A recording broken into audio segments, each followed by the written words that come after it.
Pakipae pakai pathin kathangwae Abraham pathin Isaac pathin Jacob pathin trong thư Bible verse hong ko na pathin kathangwae chi Bible hi kum som tabang ahong ki boy pi in 2011 na University of the Nation workshop chi na ko na chi pathin in Olympia hin kum som tabang ahong lu nin 2020 19 September June trong thư hồ bunga pathin thangwan anomin pu evangelist lal boy chita Bible te khan hin la khat en sim do in ama chunga ki pan pathin ka thangwain chule la sa asa hung pangte ni nu thing nu guite chukile nu he thing haulai ama ni juga jang ka ki pa nahi asangin pathin phathe bo hen chi Bible hi asimjo se pathin phathe bo hen Hoila hizong le India ka hepoi Israel ka hepoi wanoya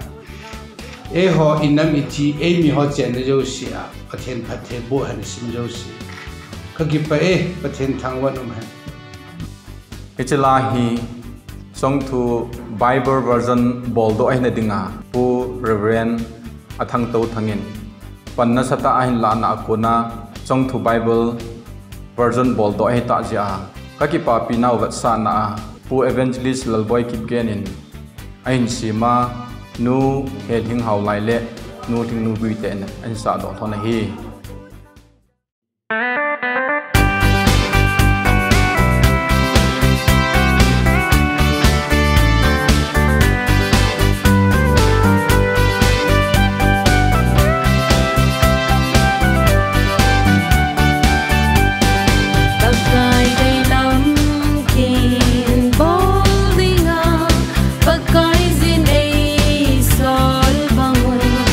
Pagkai lenggam macana dia dapat maho imati chan namang tagaw healthy patri patri butsang puthang zangul trong thu te dia dapat lada kai ki pa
lo win pa